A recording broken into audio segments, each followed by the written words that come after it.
A shocking incident has left the city of Bhubaneswar in shock.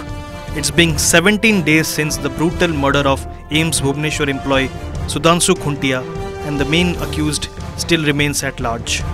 Despite repeated appeals, Khuntia's family continues to wait for justice. Adding to their pain, they now live in constant fear, alleging that the main accused and his associates have issued live threats against them.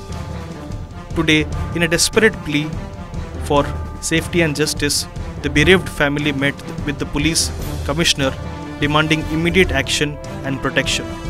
However, police officials have so far declined to comment on the case.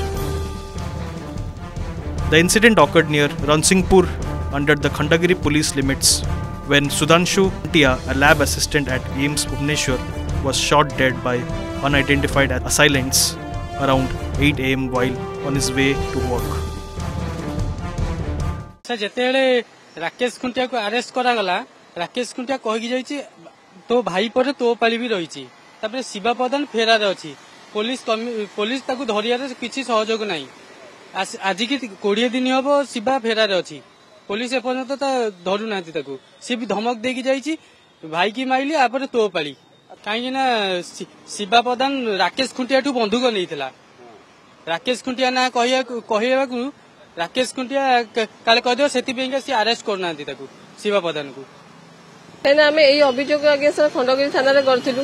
2-3 थर मध्ये खंडगिरी थाना रे द्वारस्थ hello, तथापि से खाली आमे जिबा बेले कहउछन जे आमे चेष्टा करछु ये करछु, त आमे सेथे संतुष्ट होई कमिशनर को पाखु आछू। काइना मुख्य आसामी जे से पर्यंत फेरार अछंती, काइना तांको पाखे गुड़ी बंदूक फंदूक सब प्रकार से कारोबार करंती ना, तांको पाखे थिबो। तो आमको घर बाहर को मत डर लगुच कहीं से कौन विषय आम तो दिन दीपर भाई की मारदेले जाकि सकाल समय कहीं सान भाई की टार्गेट करके